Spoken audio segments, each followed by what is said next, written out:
Hello and welcome to No Censorship podcast. Hello, Dr. Ori Weisberg.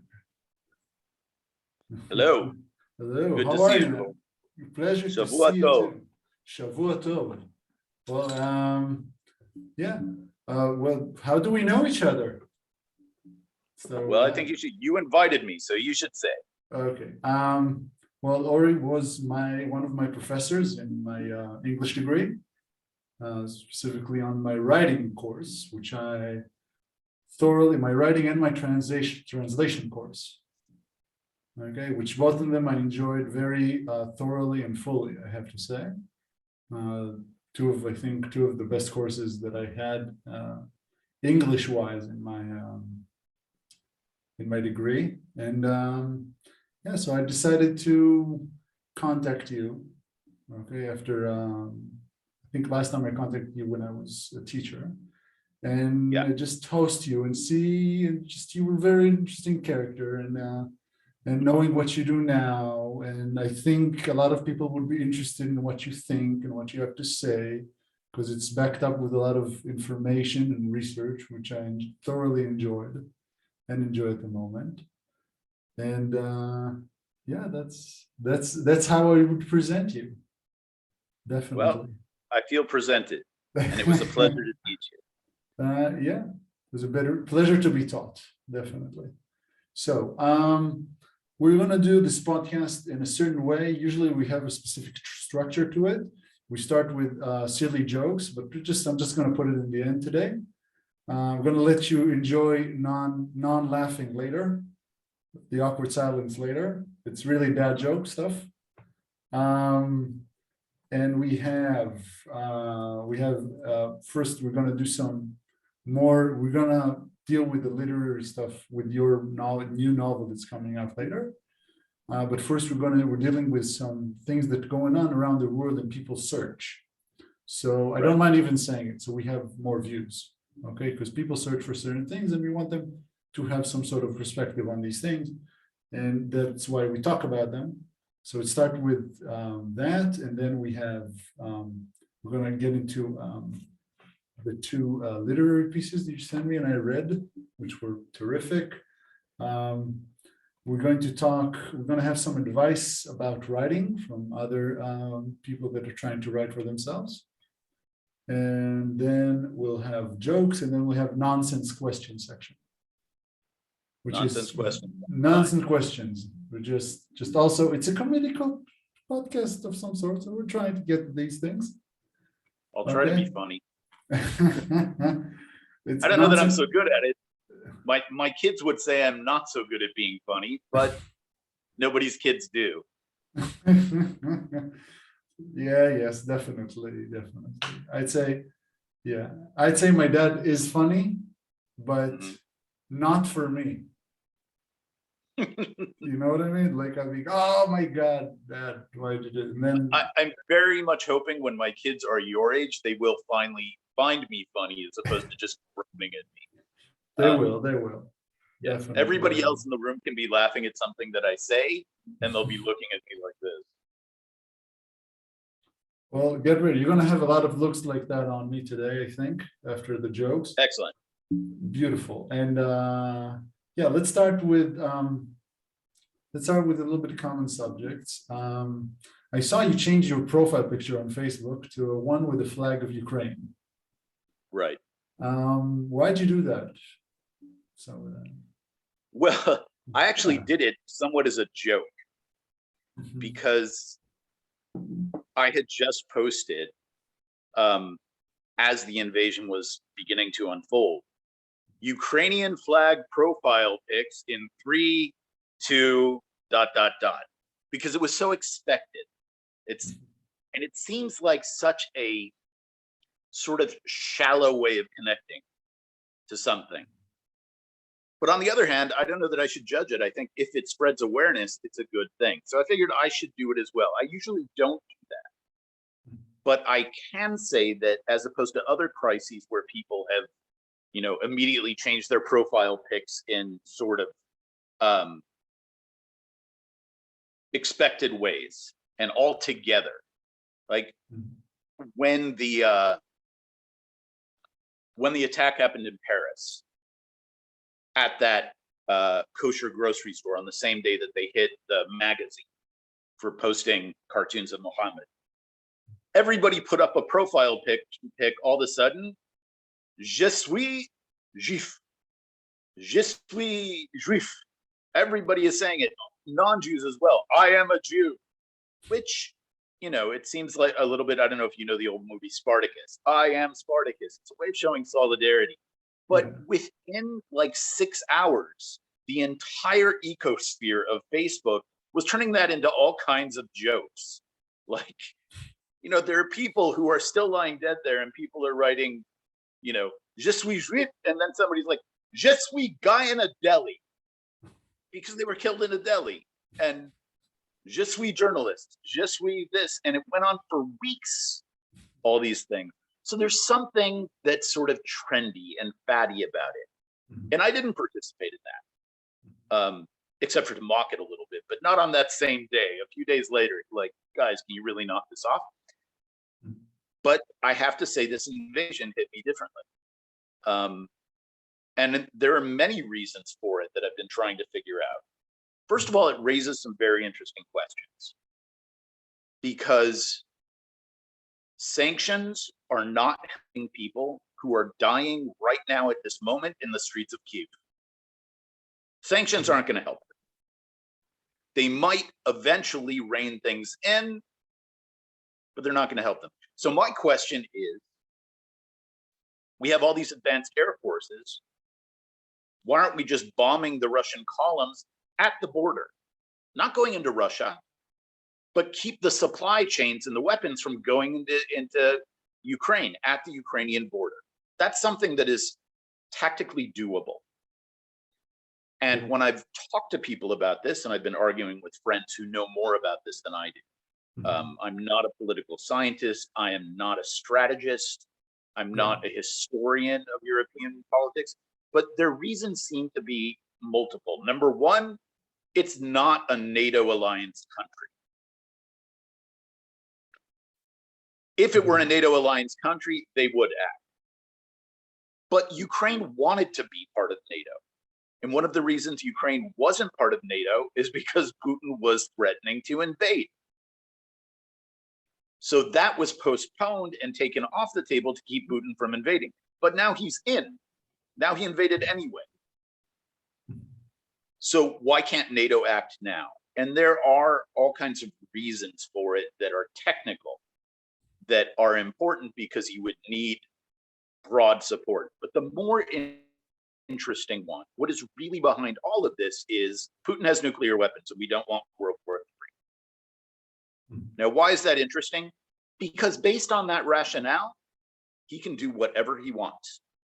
So if after Ukraine, he can take Prussia, he can take the Czech Republic. I mean, at what point is it worth risking that? And that's an interesting question, because clearly people do have their lines. Like, we're not letting Putin take France because he has nuclear weapons. Of course, France also has nuclear weapons, but at some point we will risk. We would risk. So the question is, why aren't Ukrainian lives and Ukraine politically worth acting beyond sanctions? And that's something I'm having a hard time wrapping I get a lot of different answers, but when people just say, well, because we need cooler minds to prevail, more sane minds to prevail, I'm like, okay, but you wouldn't just let him do anything. So where is your line? That's the challenge. Where is your line? Because nobody is just going to let Putin rule the world, right? So I would ask you, at what point would you think that we need to face Putin? Because it's a moral question, really. I think, well, if you want to practically ask me, you're going to hear a lot of things that I think about this. Also, acknowledging that I'm not a scientist or anything, just by following the situation, and also understanding that the situation has been escalating since long before this part. Okay, this has been a thing that Putin did. The in the 10 years or more even. And I remember it more from Crimea. The thing is, I think different, like, first of all, the head of NATO is obviously the US, okay? And each one of these presidents put their limits in different places, okay? I Because, think that's right. yeah, because like when Biden and Obama is there, he feels very comfortably invading and doing whatever he wants, because it knows it's just going to end with sanctions. And as much as I'm not a fan to be honest, of any recent American president. But as much as I am not a fan, or people are not a fan of Trump, I don't know if it would happen in his time, because Trump was a wild card. Because you wouldn't know what he was going to do. Nobody knew what he was going to do. So I think that's a part of the reason why this limit thing happens. I think. I don't know for sure, but I think. Right. Yeah. I think it's very telling, though, that this is precisely the line that Trump supporters are putting out there, and that he himself has said, if I were in office, he wouldn't have dared do this. Mhm. But he's also expressed admiration for Putin. So maybe he would have just let him do it, because he's called this move a genius move, Trump has. Mhm. So it's not clear to me that Trump would have done anything, because he admires authoritarians. But I don't want to get into the vagaries of American politics. As an American citizen, I concur. None of these presidents I haven't been crazy about any of these presidents. I do think that Trump is egregious, because I think he is still a force for undermining American democracy in some very scary ways. But I don't really want to debate that. I want to ask you, at what point, let's say you are president of the United States, at what point would you press NATO to intervene militarily to stop Putin? The point was in 2015. So you would have stopped him from entering the Crimea? Yes, because it's not his territory. Not Right. his. Let's Okay. start with But that. today,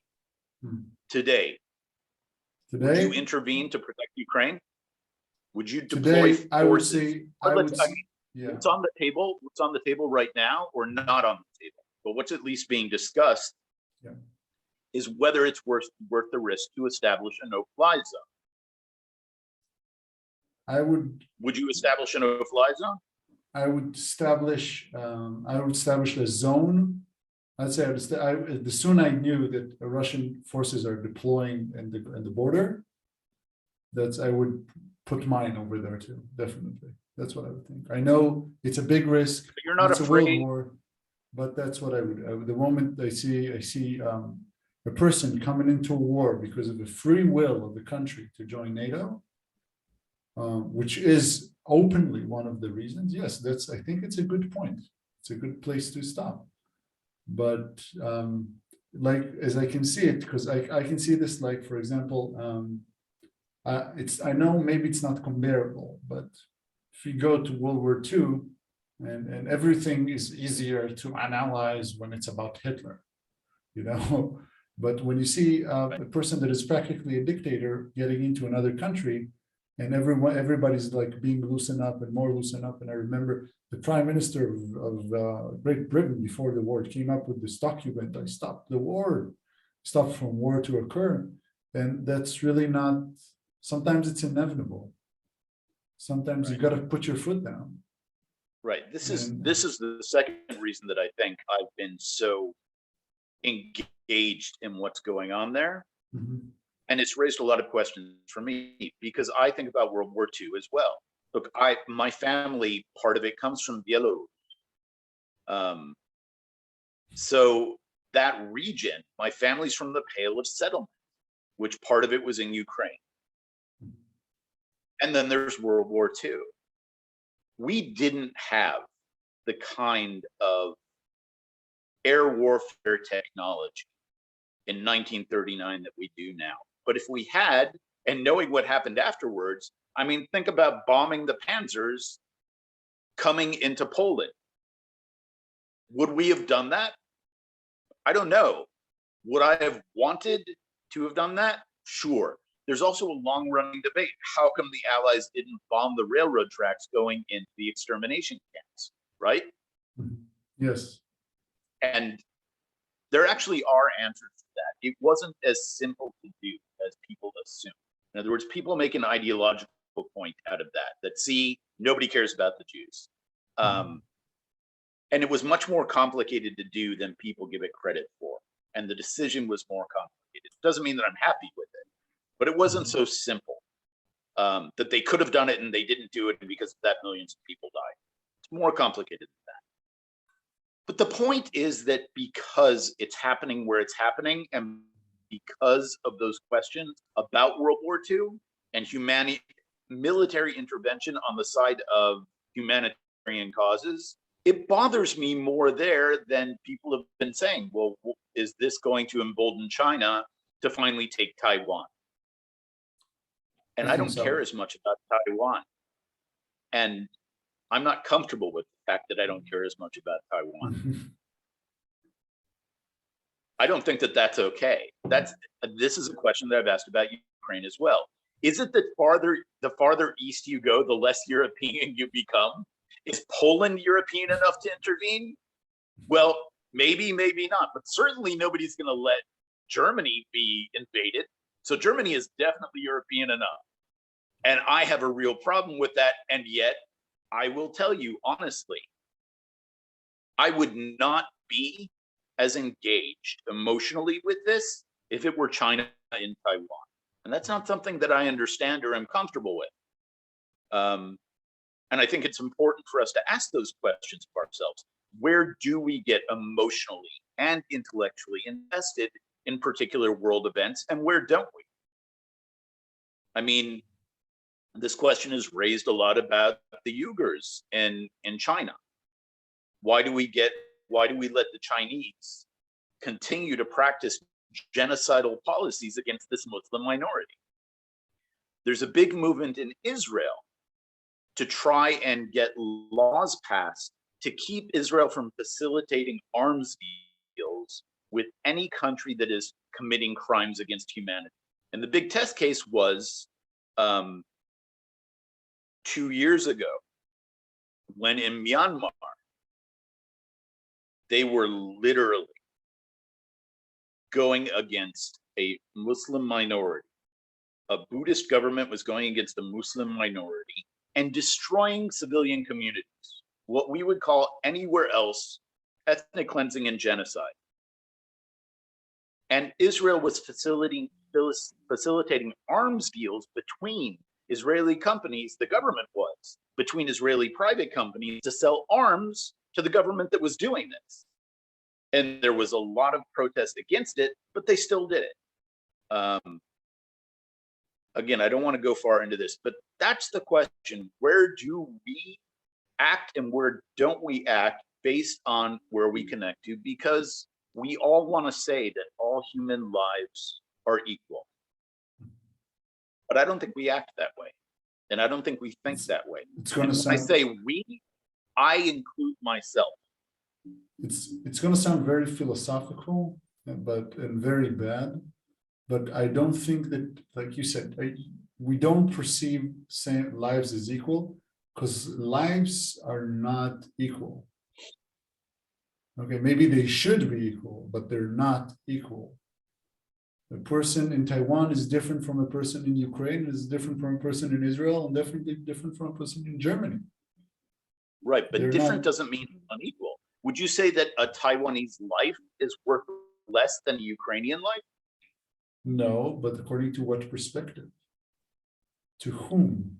Dignity of life, the value of life. In other words, if I would say the dignity of life, street, no, I would not. Like I wouldn't say they were different. But according to, but it's not up to me to decide. Here's the test. Let's say you're walking down the street in Sydney and it's a beautiful day and you see somebody getting attacked. Yes. And you want to intervene. Would you want to intervene less if it was somebody who was Taiwanese than it was somebody who was Ukrainian? No, but I would have a feeling that I wouldn't know. Just being honest, if they were Jewish, I would be more inclined to intervene. Yeah, see, I think in that situation, I wouldn't. I would see a human being being attacked, and I would want everybody to respond in the same way to save that human life. And yet, I am more concerned about Ukraine than I would be about Taiwan, and that's not comfortable. Yes, like I'm not comfortable with this thing myself. Okay, by the way, I'm Right. saying that I'm more inclined. I would do the same thing, but I would feel differently. Right. Okay, so It's yeah, it's a very complicated question. So, definitely. I mean, I think there are a few things.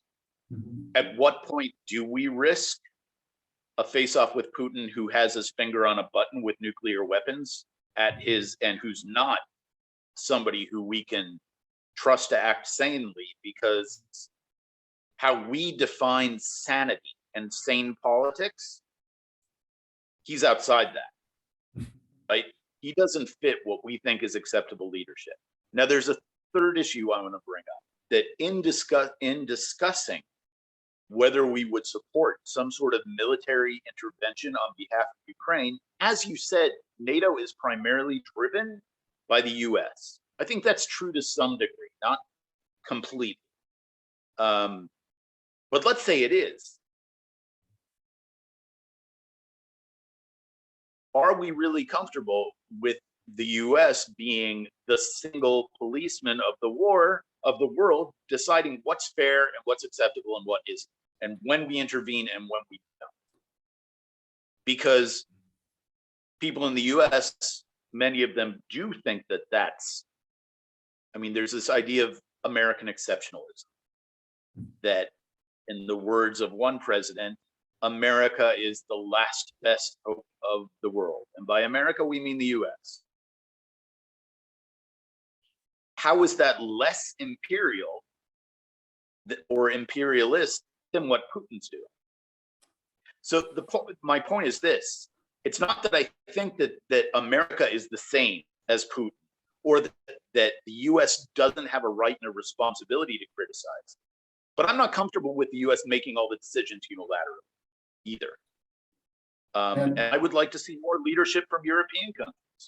I mean, I think it's very interesting that suddenly, for the first time in history, Finland and Sweden are now talking to NATO about potentially joining, or at least consulting with them. That's never happened before. Yeah, like if you allow me for a second, I think putting America, which maybe doesn't have the best, maybe we don't agree with all of its values, and putting them as a policeman is out of, well, it's not even, it's out of no choice, because the reason that you said, because European countries don't take initiatives as democracies. If it's a necessity, I would prefer it to be America than Ukraine. Than Russia. I'm gonna get hammered for this. Anytime, Again. definitely. But like, I I understand your point. But Look, again, I want to reiterate, I am not drawing an equivalence between Putin's regime and the American government at all. yes, With all my criticisms of the American government, there is still some degree of a sense of the rule of law. That law is, in most cases, I mean, this is when the United States was being founded, when the Declaration of Independence was being debated. John Adams, who was the second president of the US, and really in many senses was at that point the architect of independence. He's a brilliant man. His dream was that we would have a republic. And he said, but not a republic of men, a republic of laws. Now, the difference between a republic of men, and yes, he meant men, not people, and a republic of laws is that if it's a republic of men, then anything is open to individual caprice. Anybody can, like, whoever you elect as president, therefore can do whatever they want. But even the president is supposed to be subject to law. Now, Putin That's not true of his regime. And to the point that where there are laws, he makes a mockery of them. So the presidency is term limited in Russia, right? You can only be president for so many years consecutively. So what does he do? When he reaches that limit, he has his assistant, basically, Medvedev, step in as president, and he takes the lower role of prime minister, but they redefine the roles. So he's working as president under the title of prime minister and making a mockery of the system. There's no way that you could do that in the US. And I think that that is significant. And I don't think, but I just want to leave it there, that I do not think that they're equivalent systems. I think there are problems with both, but I would be more comfortable with intervention if it was multilateral and if it was really led by your heads of European states who are on the same continent. And then I would want the US to participate in that. But I'm not comfortable with the US dictating everything around the world, even if I think that the US does not function the way that Putin's regime in Russia does. Okay. Let's continue to the next subject, if you don't mind. Okay. Oh, I'd be happy to. Okay, thank you. Okay, let's just put this. Maybe we can talk about it a little bit because people do talk about it. The thing is, what's interesting about Ukraine, the Ukrainian president was a comedian. Used to be a comedian that starred in shows. And that brings kind of a different attitude to law in general in Ukraine, because he's the one that's kind of not initiated all this, because it's really not him initiated, it's just trying to liberate from some sort of like his country. So how does that how does that apply in a time that entertainers are rulers? Like Ronald Reagan was a B-movie actor. Yeah, Ronald Reagan was an actor. Our own system in Israel, our Sar Haaretz, our Minister of Foreign Affairs, used to be a journalist and a presenter of the news. He was a TV personality. Yeah. So who didn't even graduate high school. Yeah, he didn't even do college. He just received an honors degree so he could do his master's. So I find that very, very interesting concept, that people that amuse us becomes our rulers, and not people that are competent to be rulers become our rulers if we need to have rulers at all, or we do. I don't know. Right. Although, remember, in a democracy, the person that you and I think has the qualifications may not win the most votes. In other words, obviously more people thought that Reagan was qualified than the people he ran against, whether it was Carter or Mondale. Both of them had much more on paper qualifications. Hillary Clinton was exponentially more qualified than Trump, in our view, in my view. And yet, more Americans decided that, or at least through the way that this system works, really in the popular vote, that's not true. But he got more votes in the places that counted, which means other people disagree with him and do think he's more qualified. So as a citizen of two democratic countries, I have to accept that. You know, I voice my voice through the vote, and not just through the vote. You know, as you know, I speak fairly publicly and critically. Online, I've published op-eds about things I disagree with. But I agree with the current prime minister of Israel on very, very little. Not just I don't agree with him, I oppose most of his basic political principles. But I would never say he's not my prime minister. That's the difference. So is Zelensky qualified? Enough people in Ukraine decided he was qualified. I don't know what his qualifications are beyond having been a comedian. I know that one of the reasons that people voted for him is that he was less pro-Russia. That's one of the reasons he's in power. And enough Ukrainians thought that he was qualified. So he's qualified because that's what determines qualification in a democracy, right? It's not, you don't have a committee of highly learned judges who are interviewing people to try and determine who has the best qualifications. It's the people who vote. And this is where we go to Churchill. I mean, we were talking about World War II just a minute ago. What did Churchill say about democracy? It's the worst form of government in the history of the world, except for all the others. It's a very famous quote of his. Yeah, I know that. And I think that there's some truth to that. It's an extremely flawed thing. We just have not come up with anything better, and there may not be anything better. So I don't know how to judge Zelensky, but I will say this. When Putin all of a sudden pulled out, I'm going into Ukraine to denazify it.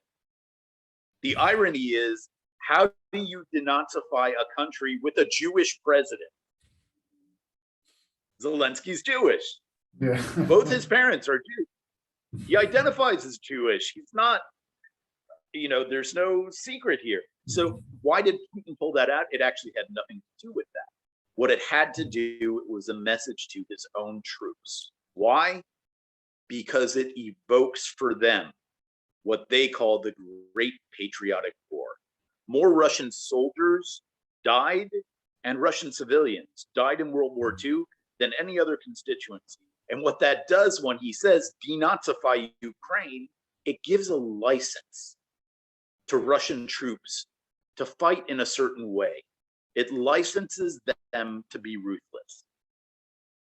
And they're not thinking, oh, it's ironic, there's a Jewish president, denazify. We're reenacting this huge, glorious sacrifice. It's not just an invasion. We're reenacting that moment in our history, which was an incredible sacrifice. So that's what I have to say about Zelensky. I don't actually know that much more about him. I know he's Jewish. I know he's anti-Russian. In other words, anti-Russian. He's pro-Ukrainian independence. Putin has been very clear for years. He doesn't recognize Ukraine and Ukrainians as separate from Russia. He thinks the Ukrainian people are the same as Russians. He said we're one people, and he believes that Ukraine should be part of Russia, or at least part of the Russian Federation in some sense. Zelensky doesn't believe that. He thinks that Ukraine is a separate country, a separate people. I know that he stands for that. I know because of that, Putin doesn't like him. I know he's Jewish, and I know he was. That's enough for me to support him as a non-Ukrainian, right? Yeah. He just want to keep his specialty. He just want to be special. Like, he wants to keep their special. Like, Ukrainian language, I know a little bit of this, like a little bit of the semantics. It's very similar to the Russian one, but it's not the same. Okay, they speak different languages. They speak different languages. They have, I think they have different, right now, specifically nowadays, they have a lot of influence from the West, more than Russia. And therefore, they look for a little bit of independence. It depends on where in Ukraine, because part of the problem is, and this is where it gets really eerie with World War II. There were part of the problem is there were change population. Like Russians come to settle in Ukraine. It's a part of the USSR methods. And there definitely are regions, the Donbas region, those two republics, have a lot of ethnic Russians and have a lot of support for Russia. And this is where it gets, what was the excuse for Germany going into what they called the Sudetenland in Czechoslovakia? Was it's really a German region because all the people there are Germans. So we're going to go liberate them from a foreign government. And Putin is using that rationale. But we go back to democracy, even though there are ethnic Russians that would prefer to be part of Russia, they're not the majority. If the majority of Ukrainians want to vote to be part of Russia, to join Russia, that's a whole different thing. That's a whole different story. But the fact that there are certain regions where there are more Russians who want to be part of Russia doesn't, I think, give Putin a moral right to go in and liberate them. It's also could be used as a game. And it sounds weird, but like you could just settle an area with your own residents and then say, hey, this is my area, because my residents are here. It's a method. But I don't recall a lot of people doing that method, but the first one definitely. Okay. Let's get out of the war. Let's get out of it. Let me just say one more comment. Definitely. All of what I've been talking about are not my stances. These are my questions. Yeah. I don't pretend to be an expert. I'm not calling for military action. I'm trying to understand the logic. And I'm talking about how it affects my thinking and my emotional connection to the issue over the last few days. But I don't actually have a stance. This is not my field of expertise. I read a lot. I talk to friends who know more than me. And most of my friends are absolutely against any intervention at this point. And these are people I trust. And I'm getting their arguments, and I think those arguments make sense. But I'm not completely convinced. I think I'm interested in the larger questions of how we make these decisions and what it reflects about the way we treat different countries and different peoples differently. Even though we all claim, or most of us claim, to be humanists who would say every human life is of equal value. And it doesn't seem like we act like that. It doesn't seem like I think like that. Because we don't really think like it. That's what I think. But okay. Okay, so that's, I just wanted to underscore that, that none of what I have said here is endorsing one policy or one action or another. I am not calling for NATO's air forces to do A, B, or C. I just think it raises questions for us. Yeah, definitely. I like, even when I say what I like, it's very important. It's on our description in the podcast. Even when we say, and we mention it as we go, like plenty of times. Even if we mention something that we have opinion about, it doesn't mean that we have all our, like, it's important to have all your facts checked, definitely. And I encourage everyone to get their facts checked. The next week we have hidden commercial. Next week we have someone that actually understands the situation hosting. So I would be more like, despite that I said what I think about this matter, and what I would do if I would do myself, I'm not a politician. I'm not the leader. I wouldn't know what to do. It's really important to raise questions and see what's going on and talk to the right people. And yeah, just right now I'm feeding information that there is on the internet, and that's or from people that know people that live there, and that's maybe not enough of a credible source. And maybe we should talk to a Ukrainian person in person on the podcast, and that's what we're going to do next week. So that's fun. So fun. Okay, let's go. Okay, I'm going to skip that subject. Let's just go like a few kind of general questions before we get into your book that you're going to do, Running Captive, or before we get into your essays, to your essay about Miriam Preczyk. Well, let's say like there's something that we did during our course. We talked about writing as a place of thought and reflection of self-experience and knowing these things.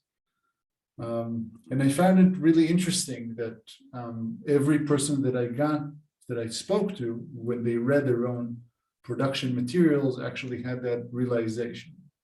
How do you think that process actually works? And how do you make people keen on doing so? Trying to engage in self-reflection in that way. Well, I think the first thing that I've always worked with students, mostly at the college and university level, is that we need to get over the idea that first you have your thoughts and then you write them down. Writing is not just recording what you already think. Writing is part of the thought process. It's active. It's in some senses, and this is, a technical thing, I didn't come up with this. It's an externalization of the mind. And if you wait to think about what you think or what you feel and then try and write it accurately, it's sort of a sterile process. It doesn't produce anything. But the act of writing is an exploration.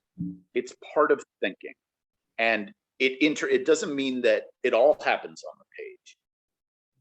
It's that it's an interactive, what you're thinking when you're not writing and what you're writing, when you're writing it down, how that's part of your process of thinking and feeling. And I think anybody who has written deeply, even somebody who just is a very serious journal writer, which I've never been, I always wanted to be, but I never really succeeded in doing this, knows that you think differently and you feel differently after you process something in writing, because it's part of your thinking. When I was writing my novel, I went through all kinds of emotional phases, and I reconsidered a lot of beliefs that I had, because the novel is dealing with those, and I was working them out. And my spouse would notice that something was changing. Like, what have you been writing about this week? Because I would be in a different mood, or I would be responding to things differently. So that's when I teach it, I ask people to reflect not just on what they've written, but what happened in the process, in the experience of writing, and to take that seriously and to be more conscious of it, because I think that produces more provocative material. And I think you learn more. You don't learn and then write. Writing is part of learning, just like it's part of thinking. Yes, I do remember when we started our writing course, you told us to start writing 10, 15 minutes a day. That was the first homework you gave us to do, which was, I found it quite odd. And to be honest, I haven't done it in the first 2 weeks. I'm just saying the truth here. But when I started doing it, I found that, what I was producing was bad. Okay, but it was, as you said, it was a teaching experience. Like, if we go think, one of my personal favorites, maybe it's not yours. One of my personal favorites is a psychologist from Toronto named Jordan Peterson. So he said, like, in the process of writing, you need to understand that maybe 2% of it is going to be good. Maybe 2% of it eventually is going to be good. So there's a lot of but we need to understand, he doesn't say the next part. We need to understand when it's good, it's uncomparable. And it feels good. Well, I hope so. And it's feeling, yeah. So See, it's worthwhile to spend the drafts. Yeah, I think he sort of stole that from somebody else, but I don't know, because it's a thought that a lot of people have. One of the most interesting things that I learned about writing comes from a very odd source. When I was much younger than I am now, I was watching an interview with Jerry Seinfeld just when Seinfeld was becoming a huge thing, like the second or third season. And he was being interviewed on some program that wasn't like The Tonight Show. It was a later program than that. It was a program that was like on at 1 a.m. And the presenter, the interviewer, asked him, "Do you ever struggle with writer's block?" And he just said, "No." "Never? You never have writer's block?" And he's like, "No, I don't believe in it." "What do you mean you don't believe in it? There are some of the greatest writers in history have talked about their struggles with writer's block." He's like, "No, I think it's arrogant." Because he didn't say 2%, he said 10%. You have to accept the fact that I don't care who you are, 90% of what you write is not just going to be bad, it's going to be utter crap. And if you don't face that, and you don't just accept that most of what I'm going to write is going to be terrible, then you're always going to be blocked. But why should you think that more than 10% of what you write will be good? Now, I actually think that there's a lot more of a spectrum. And that's why there's the idea that, you know, I don't get to work on my own writing every single day. I work as a translator and an editor. I have 3 absurdly attractive but often inconvenient children that require my attention. I like to say that you know, children come with these things called feelings, and they're very but even if I don't have time to work on my writing a single day, in a whole day, I'll take 15 minutes and I'll tinker with 1 or 2 sentences of something I've already written, just to stay in contact with it, just so it stays alive.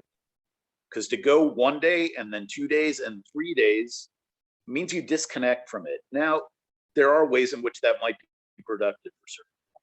But because I see writing as not 90% crap and 10% incomparable, or 2% incomparable, I don't think most of my writing is crap, and I don't think most of it or any of it is incomparable. I think it's always getting better. Even when it's getting worse, it's getting better. So I like to see it as more continuous than that. And that's what, write 15 minutes a day, even if you think it's terrible. If you think it's terrible, first of all, it's probably not as terrible as you think. And the more you come back to it and work on it, I think it gets better. For almost anyone, really. I also think you need to give up on the fact that anything you're gonna produce is gonna be Jane Austen or James Joyce or Shakespeare or Amos Oz or Tolstoy. Like, you know, my wife, my spouse is writing a biography right now of George Eliot, who is one of the greatest novelists in the English language. Non-English, I mean, people know Dickens more than Eliot, but academically, many people respect Eliot more than Dickens for a lot of reasons. And I'm reading Middlemarch, which is supposedly her great masterpiece. It was a woman, George Eliot was a pen name for some complicated reasons. It wasn't just because she was a woman and had to hide behind a man's persona. Actually, more novels were being published that were written by women at that point than were being written as by men. But nonetheless, so I'm reading Middlemarch, which, you know, we've been married 20 years, and sort of the joke between us is she's never read Paradise Lost. My PhD is in English Renaissance literature, and I'd never read Middlemarch. So it was like, it's time for me to finally read Middlemarch since you're writing this biography. And the thing about Middlemarch is, even when a certain stretch isn't that interesting to me, on every single page, there's a quotable line that you could take out and make an aphorism. Why? Because she's brilliant. And I'm reading it and I'm like, telling my spouse, this is depressing. Like, I can't do this. And she's looking at me saying, why do you think you're George Eliot? Like, this is a generational talent. I think we have to be humble. Nothing I'm going to write at its best is going to be George Eliot. And if I let that stop me, I'll never write anything. And who knows if, you know, 50 years from now, somebody reads it, maybe they'll say, who do you think you are? You're not going to be Weisberg.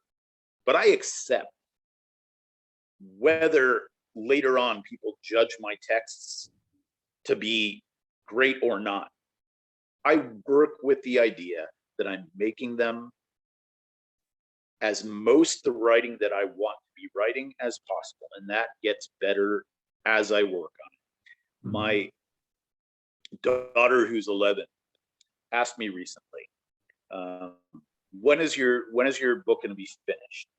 And I was like, never. She said, what do you mean, never? You're not going to try and publish it? I'm like, I'm trying to publish it right now. I have agents reading it. right now who I hope will take it and sell it and it'll be published. She's like, okay, so then when it's published, it'll be finished. And I'm like, no, I'll be finished working on it. But the book will never be finished because I could always do something more on it. You read the first chapter. There isn't a sentence in there that hasn't been written at least hundreds of times. I constantly come back to it. If I put it on screen now and I was looking at it while I'm talking to you about it, I would make changes. And each time I would be completely convinced that that change was a better one. And I never change back. I will change to yet another thing. It still resembles, in many senses, the first draft. I would say the one sentence I've never changed is the first sentence. At least the first part of the first sentence. Yeah. Those few words are exactly the same. Nothing else in there is the same. I have to mention, just sorry that I'm interrupting you. I have to mention that even you sent this twice to me in two different versions. Right. Which is, yeah. When you contacted me to do the podcast and you were like, sure, let's talk about your book. I was like, okay, I'll send you the first chapter. And I sent it. And right after I sent it, I started reading through it and I made a significant change. I took a whole section from the first page and put it on the 9th page and resent it and said, no, look at this one. If we looked at it again, I would do that again probably. Maybe I wouldn't move a whole section around, a whole paragraph around, but I would make changes. I make changes to specific words all the time that I'm still not happy with, that being the precise word that I want in that sentence. And I will think about it when I'm not writing. I will be walking down the street and I will think like, oh, that's how I should say it. So, as I said, writing is a thinking thing. I'm writing when I'm thinking, even when I'm not writing it down. Yes, definitely. I understand.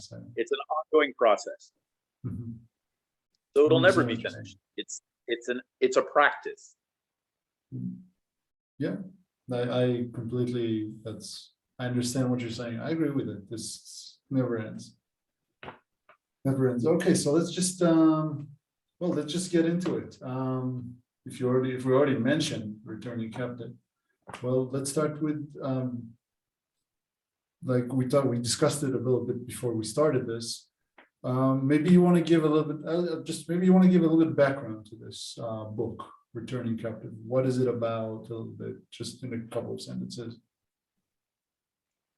Returning Captive is about a man who returns to Jerusalem after several years away and has lived here for 2 periods before and has always dreamed of really being able to be here permanently.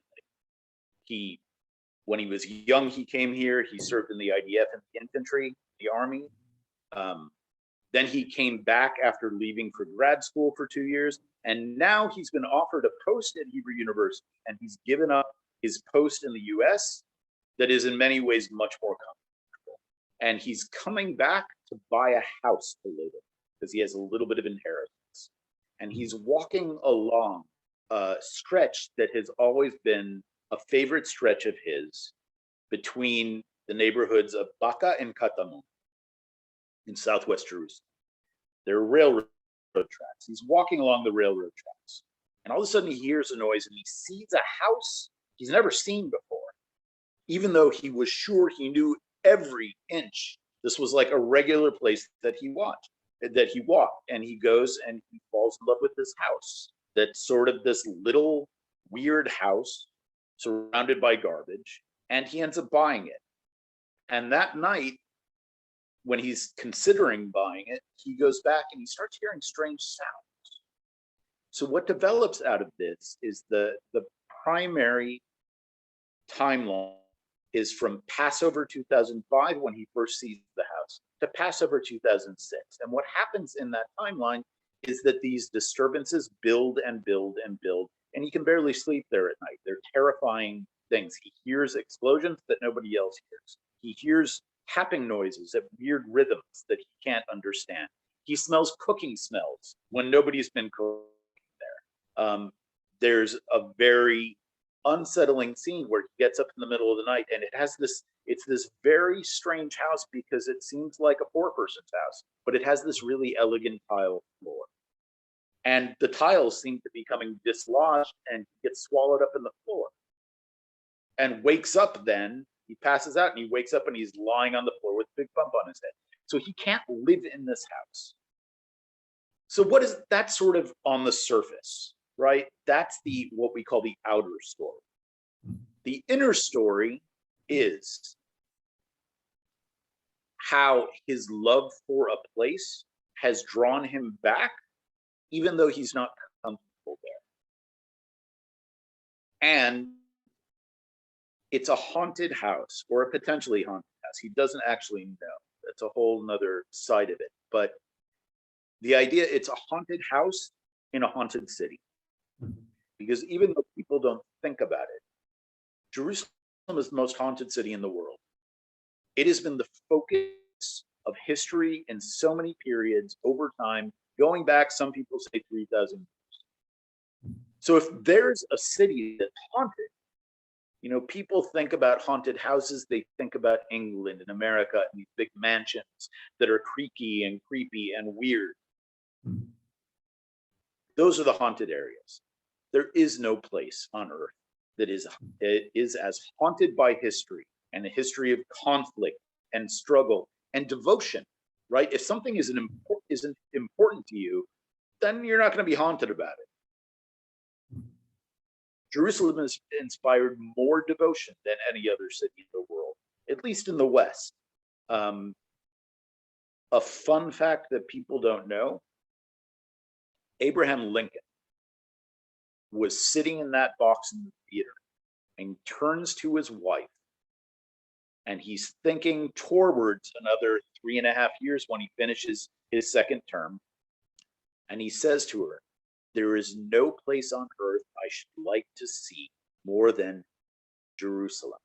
As he's pronouncing the word Jerusalem, the assassin shoots him in the head.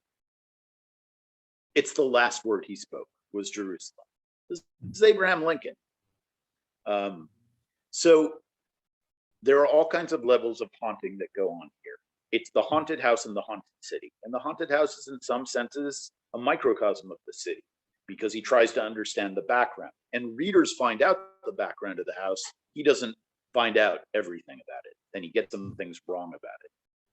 It's also about him being haunted by his experiences in the army. Yeah. And the other twist, and this is one thing, one of my children says, "Your book is stupid."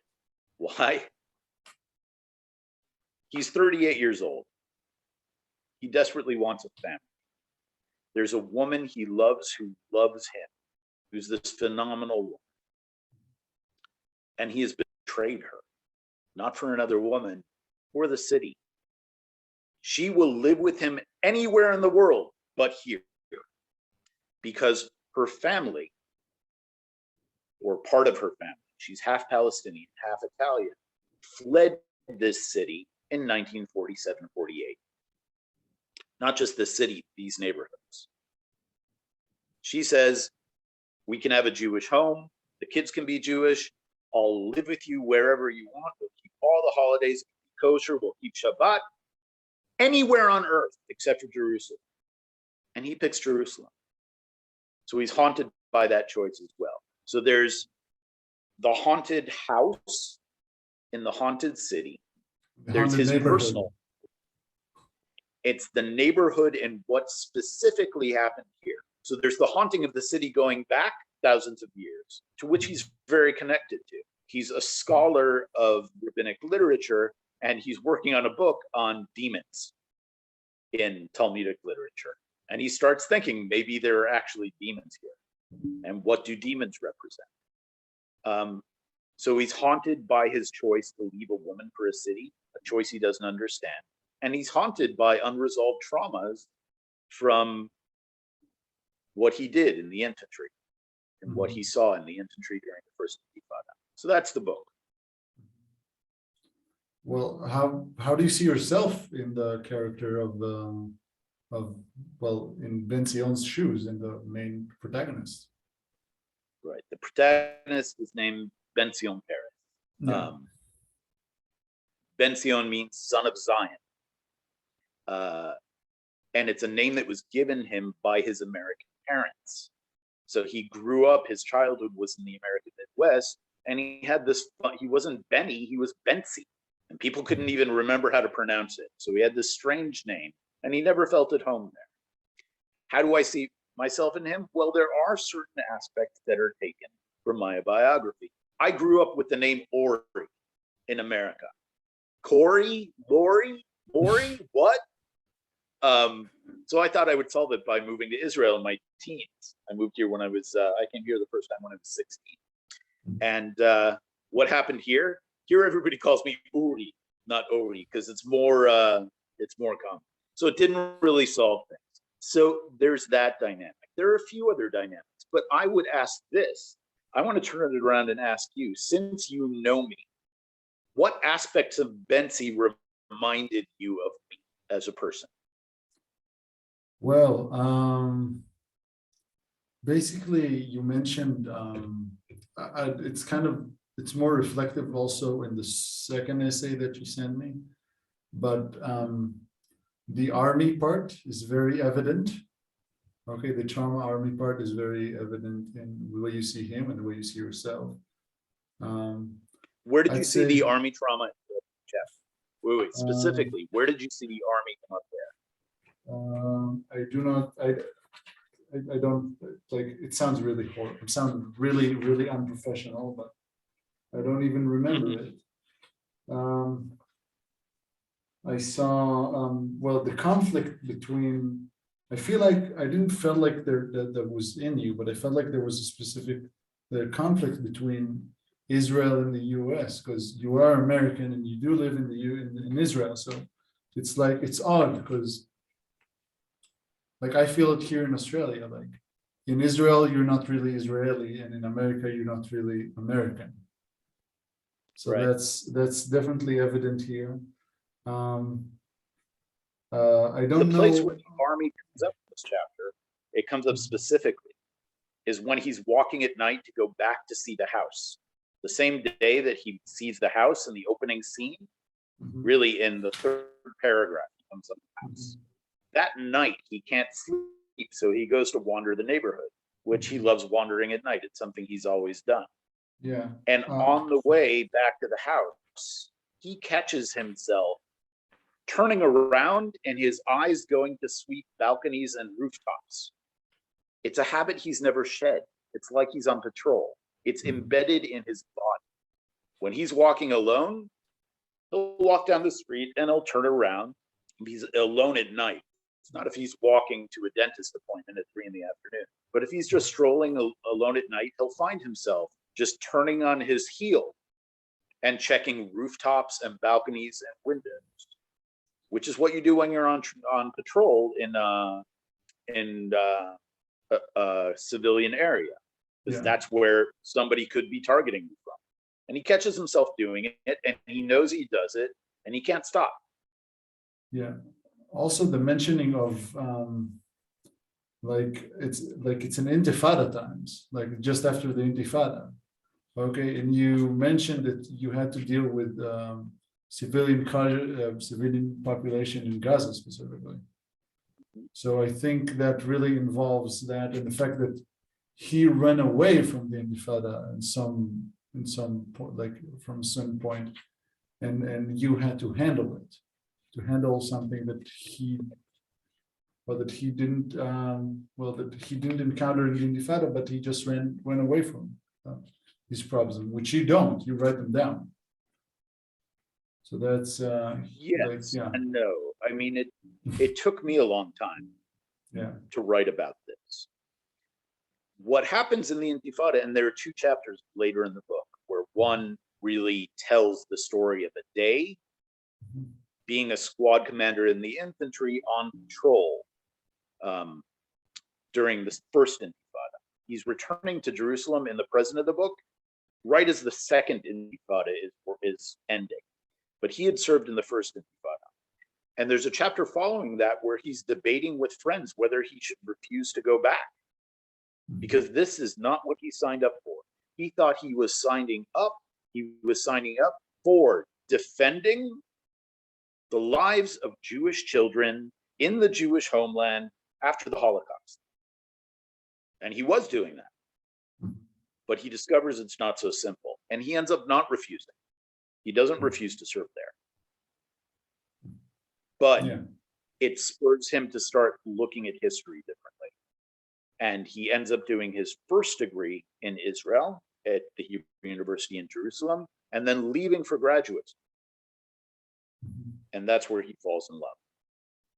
So it takes a while to start thinking about this stuff and writing about this stuff. We were talking beforehand about when you lose a friend in the army, and sometimes it happens in front of you, and it's happened to many of us.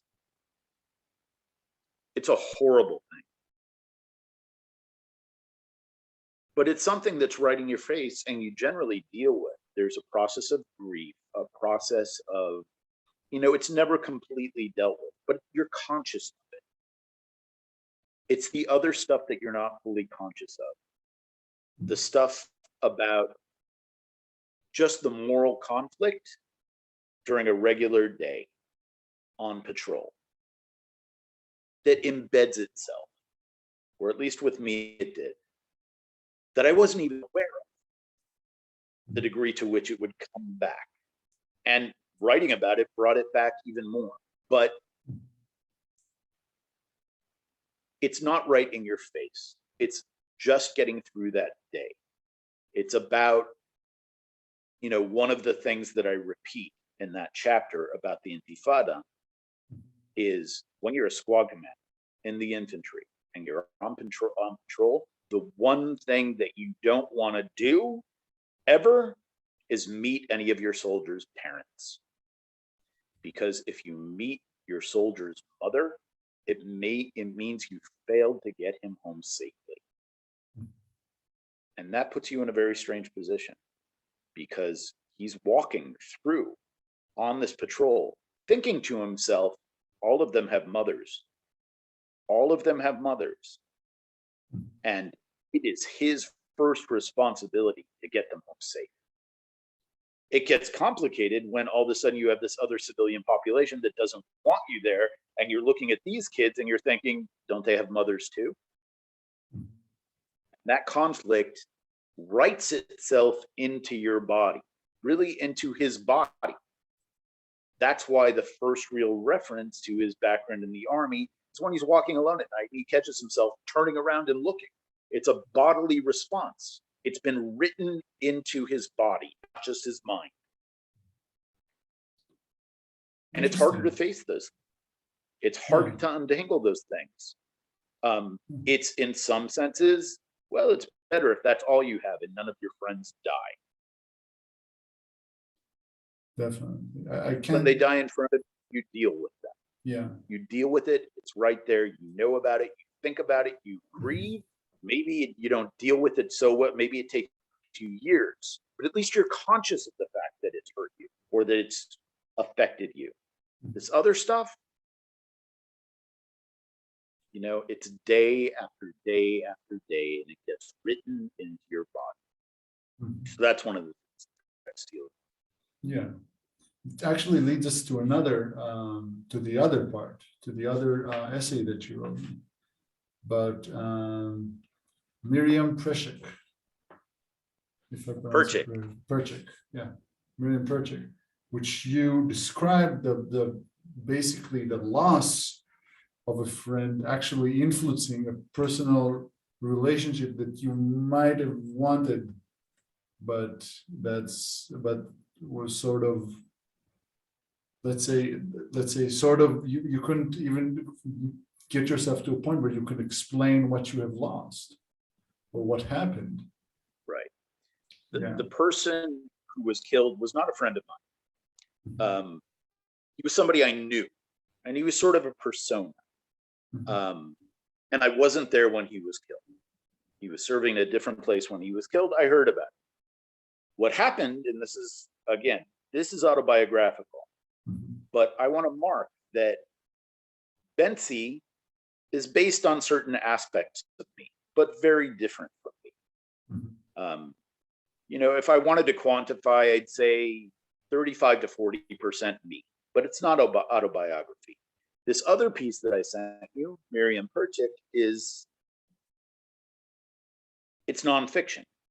And yet the Ori Weisberg there is also a representation. It's not exactly me. It's a representation of me, even though I'm constructing. So the event that this is based on is this person I was with in basic training. We barely knew each other, but he was a really strong persona. Was killed in an accident, in a very tragic accident. And the week before, I very risibly blow it with this lovely Australian. We'd received a new group of soldiers on my base, so I had a new squad that I was commanding. And I hear this voice, and I turn around, and I see this guy who I know has been dead for a few years. Not a few years, it was like probably just a year. Within the last year, I'd heard that he died and how he died. And it's his younger brother, who was only a year younger and was almost an identical twin. So if you want to talk about haunting, what I was dealing with is realizing that every day of my life for the next 6 months, while this guy is in my squad, I'm going to have a ghost in my squad. He has the same voice of his brother, the same height, the same body build. Some of their facial features were a little bit different. But I found out from his friends that even his father would occasionally mix them up. They also had very similar names. They were like doppelgangers. So now he's a different person, but every time I look at him and every time I hear him, I'm thinking of this guy I know who's dead and who was killed in a terrible way and never will be older than 20 years old. And that's going to be every day. And I go home, I get out on a furlough that Shabbat, and there was a woman who I was very interested in, mostly because she was remarkably beautiful and had a lot of charisma. I didn't even know her really yet. We hung out a little bit, and she said something in front of me that embarrassed me. Whether it needed to embarrass me, who knows? And I sort of blew up at her. And I talked to her in a way that I've never spoken to any other woman. And I just threw this very crude thing at her. And I got up and I walked away. I never spoke to her again, even though we were in the same place for the next few months. Well, I was only there on weekends when I got out of the army, but she was there for a few months. Never apologized, never anything. I just decided she was A, B, or C when I really didn't know. I didn't know her. And I didn't connect these two events at all. And that's the way that these experiences overdetermine all sorts of things. You know, things did work out for me with other women. Shortly after she left, I started a relationship with an amazing woman that went on for 2 years.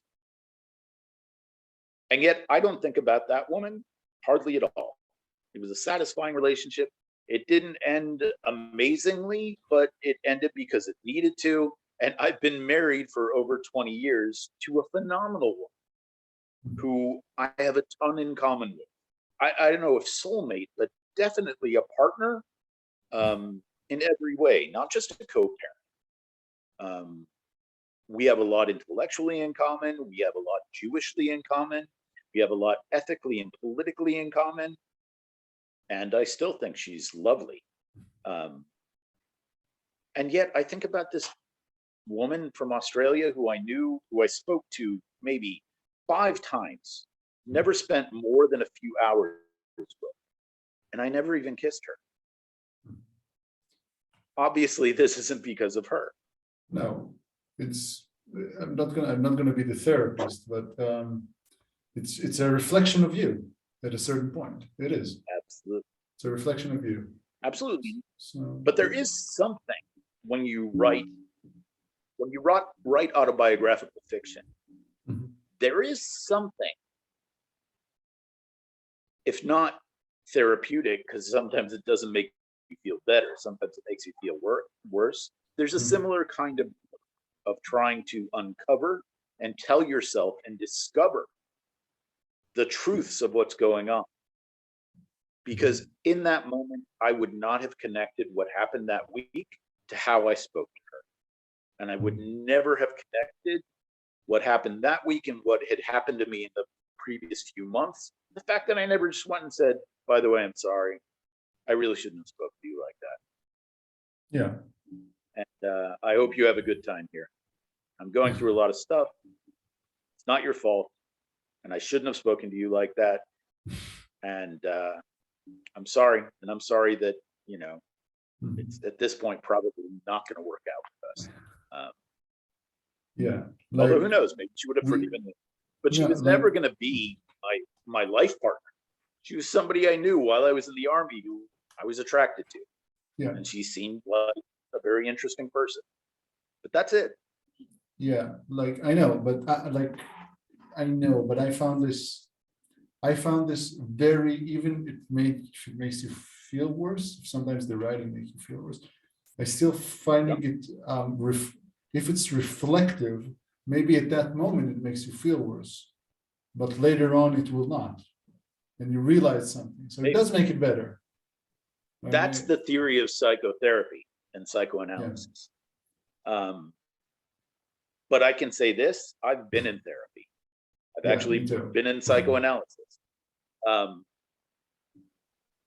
And I would say when writing on these kinds of issues, and look, my next book project is set in 17th century Venice. I've started working on it. It seems much more distant from me, but it's always going to be about things that you're invested in and things that hurt.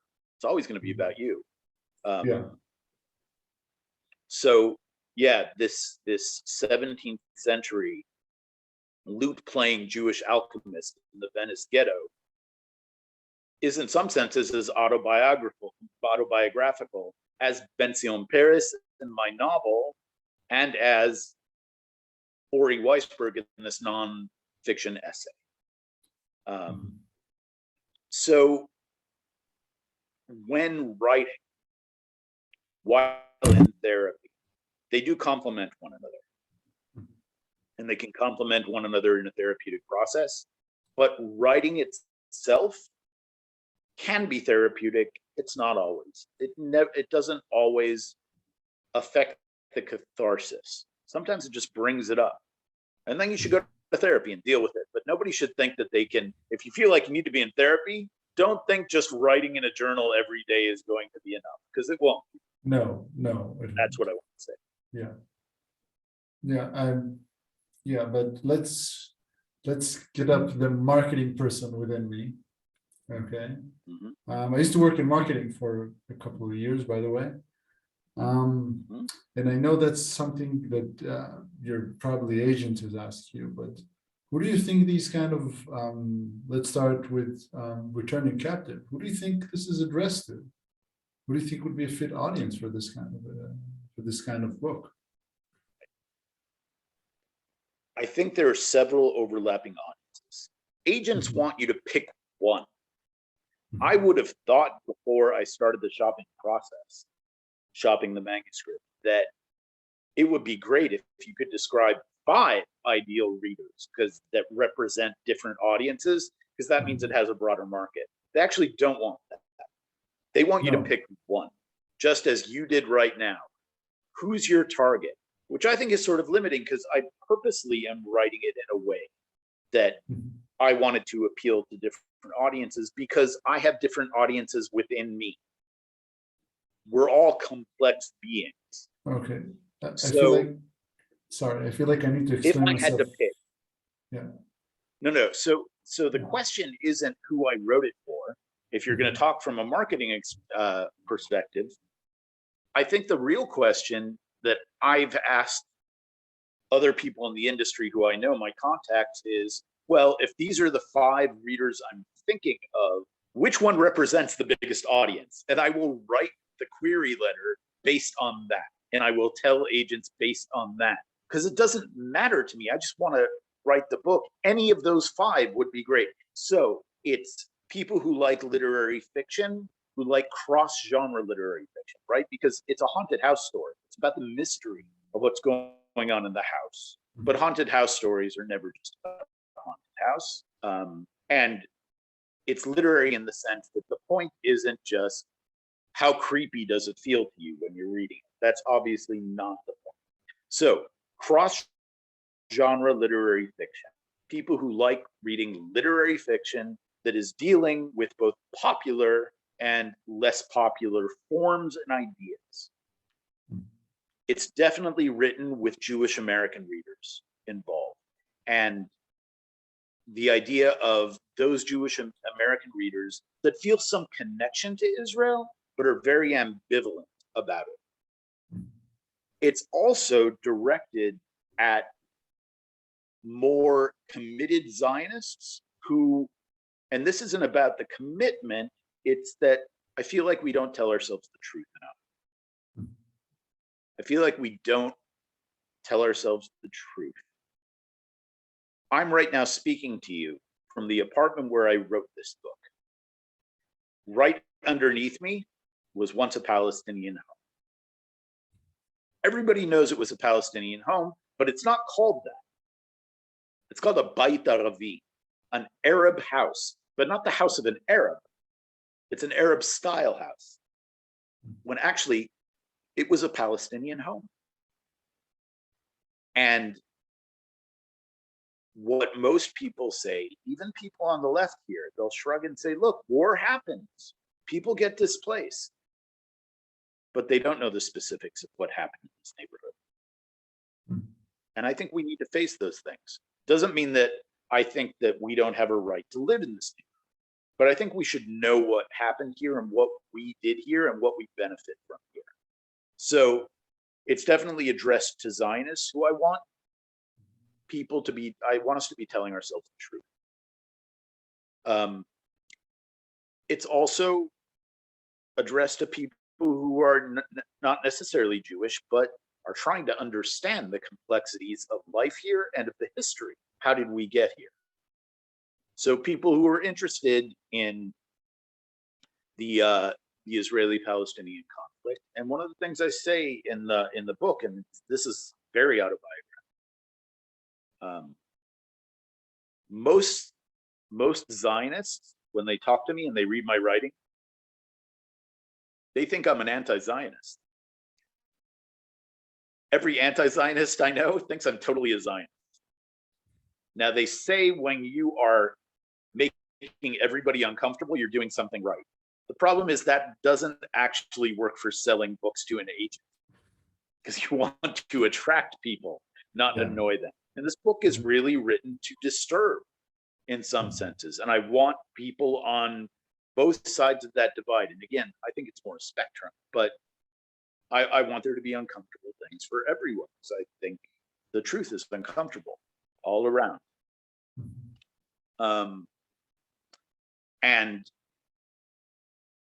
there's a place where, you know, I think readers of this book, half of them are going to think of this as an anti-Zionist treatise dressed up as a novel.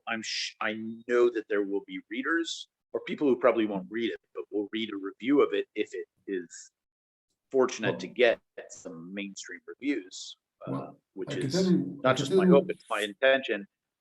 I know that some people will think this is an anti-Zionist polemic dressed up as a novel, which I don't think it is. And other people are going to think it's a total liberal Zionist apologetic, sort of excusing things that happened in history, uphold something. And I don't think it's doing that either. But I'm prepared for those responses.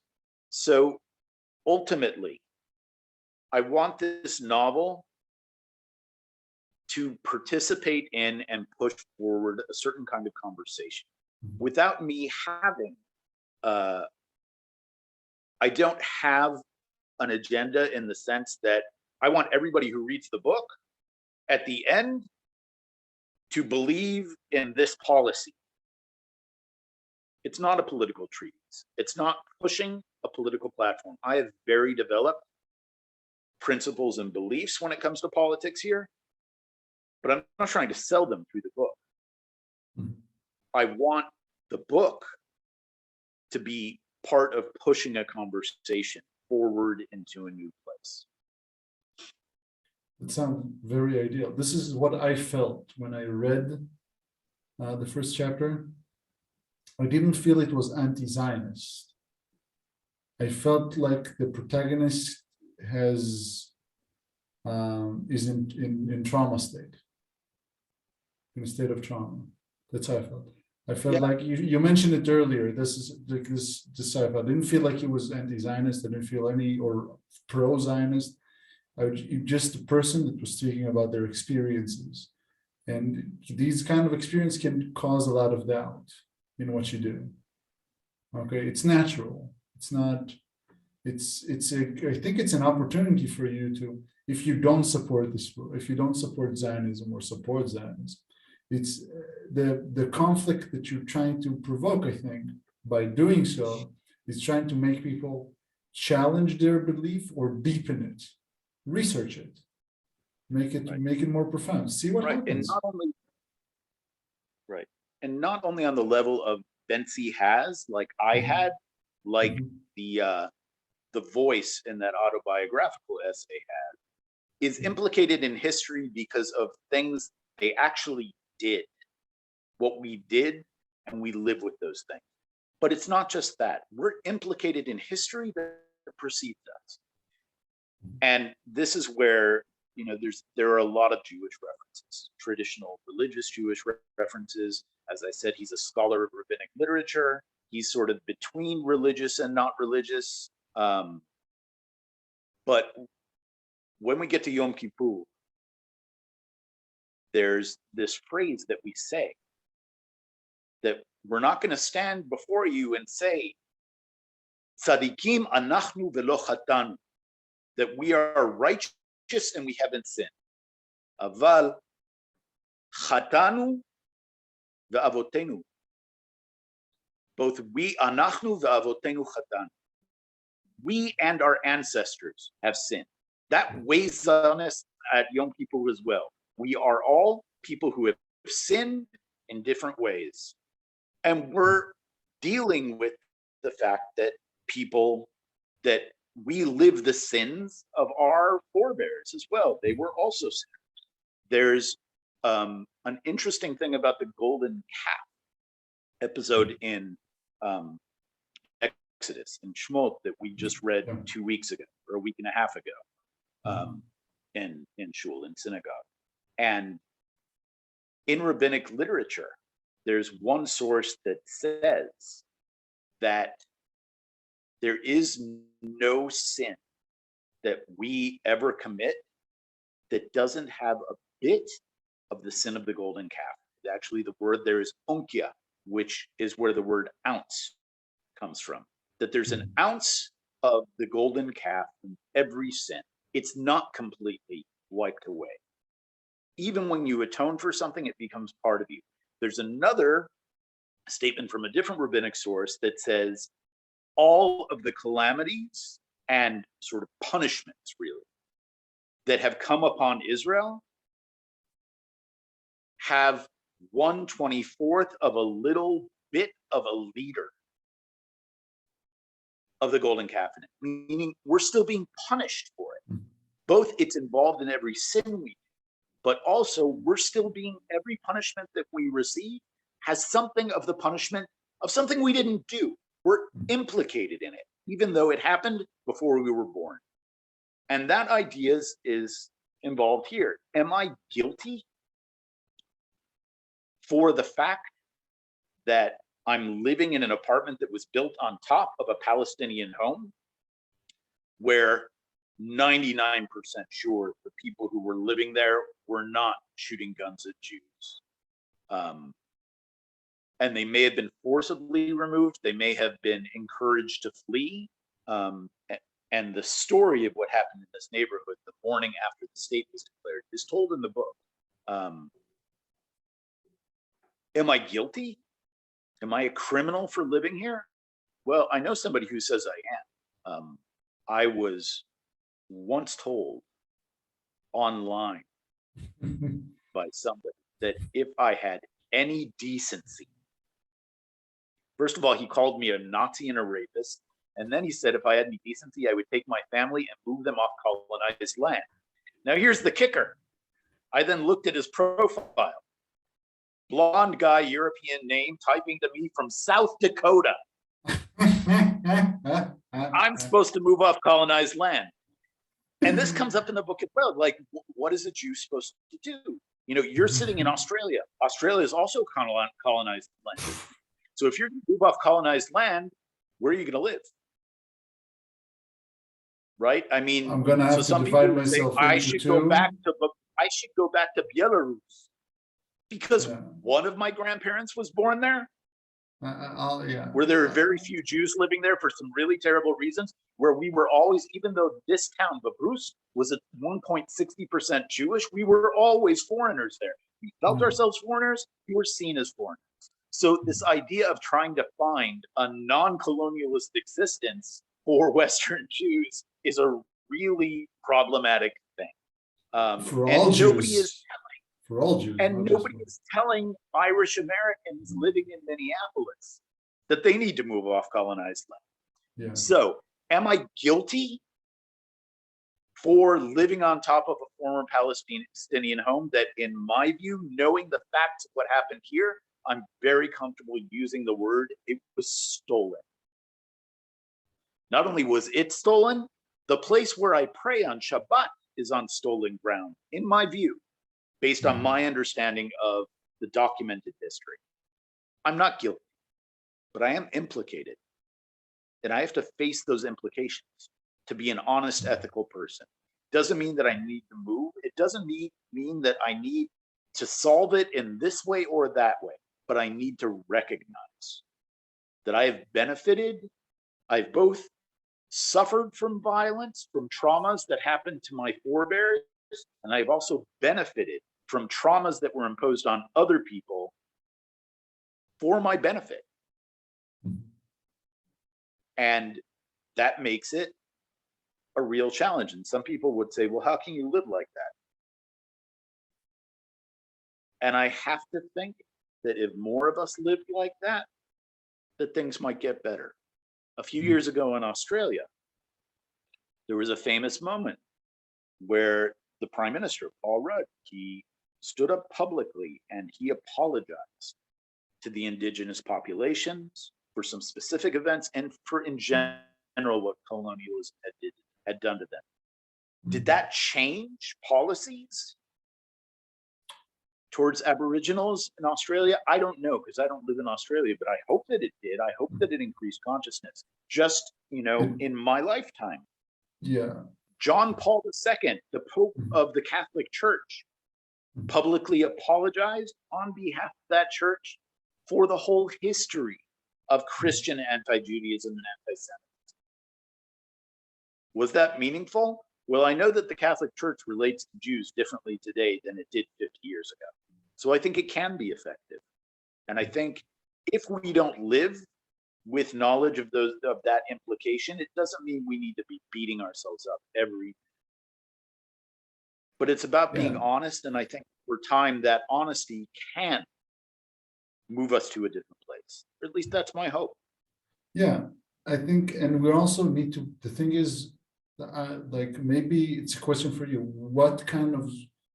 Where do we put the spotlight on these kind of things? Because there's always a ramification. There's always something that's stolen. When is it more severe? When is it more problematic?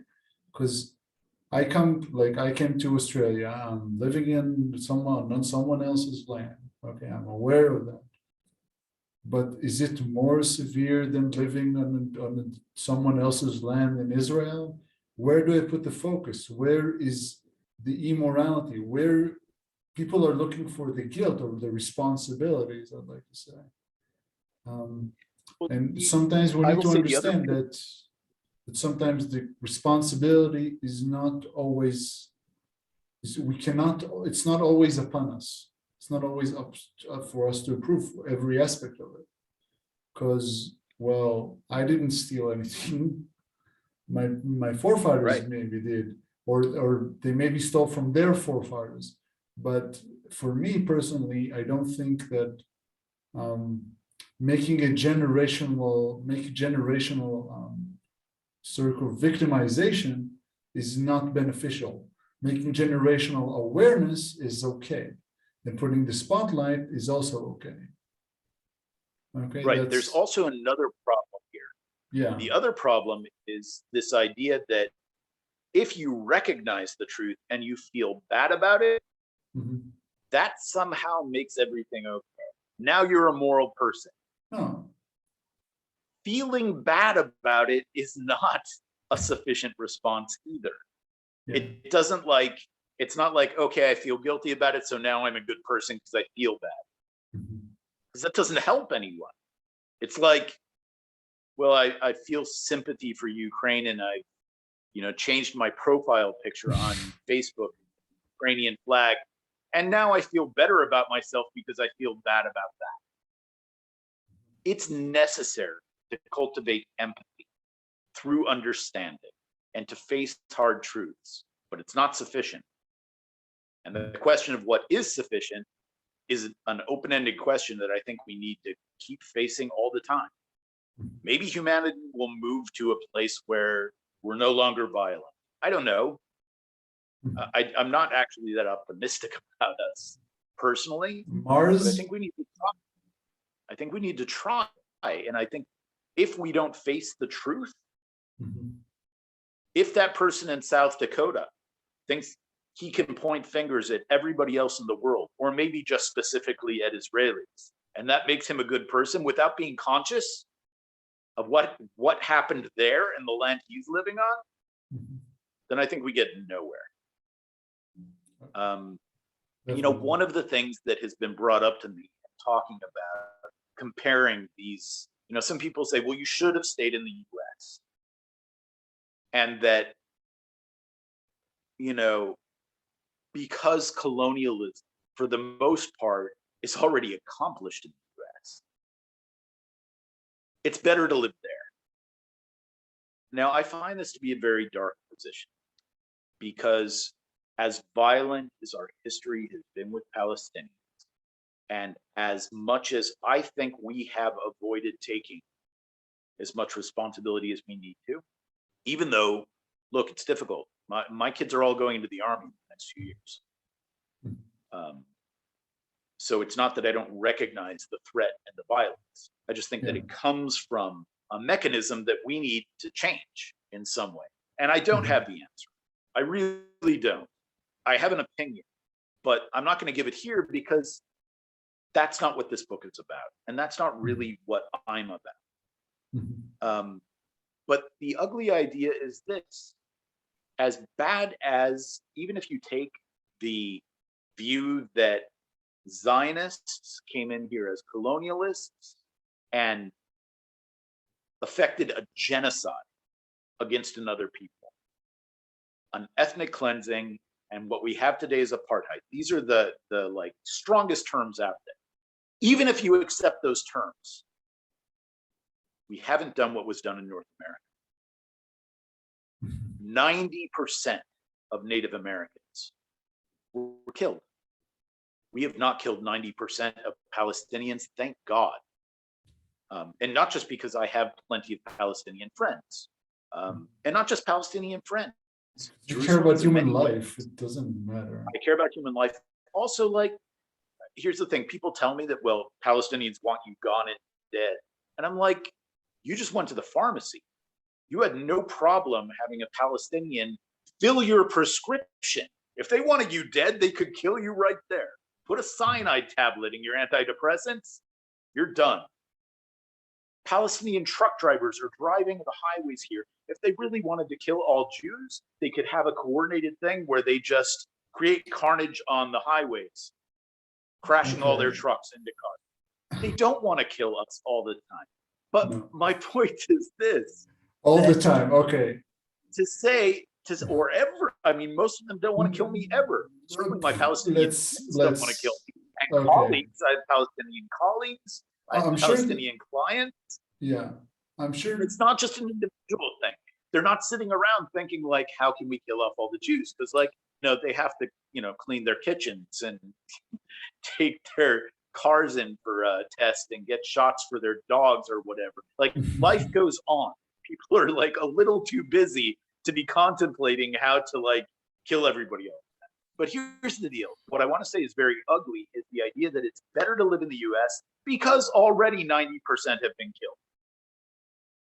It's complete. So now it's okay. Not only that it happened, what, 5 decades earlier? What's 5 decades in the scheme of history? It's like 5 grandfathers. Third of all, isn't it in some senses, if you say that it's ongoing here, and I think that there are ways that it is ongoing here. I got a call this morning from a Palestinian friend of mine who lives at Shuafat, which is a neighborhood/village not far from Haaretz in the north of Jerusalem. Haaretz is where the university is. And she has, on ancestral land that is privately owned, a large olive orchard and a vineyard. She calls up this morning and she says there are these Canadian archaeologists that brought in all these laborers and they're digging up my vineyard. And they have permits from the Israeli government to do it. And there's nothing I can do about it. They're basically taking her land and doing what they want with that without her permission. So is it ongoing? Yes. And as a matter of fact, when we're done with this interview, I'm supposed to call her back and I'm gonna try and help her figure out a response, like who she can appeal to. And also, we both are realists. We know that that appeal will work differently if it comes from a Jew. That's just the facts of things here. So the point is that it's ongoing here in many senses. Isn't it better to be in the place where it's ongoing, where I can actually reach out and help my friend, as opposed to living in a place that is covered with Native American names, knowing that 90% of them are killed off, and now it's a bunch of decades later, so now it's okay, because the implication then is, and this is the opinion of some people who even sit in the Knesset, sit in the Israeli government, that we just need to get it done. And then after that, we can say we're sorry for it or whatever. Like, we need to expel all of them, or 90% of them. And then, Ben-Gurion very famously is believed to have said, this isn't documented, but it certainly captures an attitude, that the old will die and the young will forget. That's a hideous thing. It's a hideous thing, it's true, but I just want to go back to something that, first of all, it's not as the problem is when you get to a victimization fight, who's more of a victim, and when someone like that gets you're fighting a victimization fight, who's more right, it doesn't go nowhere, never goes anywhere. It just both of the sides feel bad about it, and we're done, and there's no resolution. Responsibility, which you did, actually make sure that something does happen. So that's how I feel about it. About the thing with the Arabs in Israel driving trucks, they don't coordinate it, but there were definitely several terrorist attacks using trucks. How many? How many? Well, how many trucks are on the highways today, and how many historic have been engaged in any sort of a ramming attack? What's the percentage? I don't know what's the percentage, but it's there. It happens. You just only need one to get paranoia. I get in my car tonight to go to my son's basketball game, which is outside the city. I'm going to be driving in on those highways. I don't feel I'm at risk. Okay.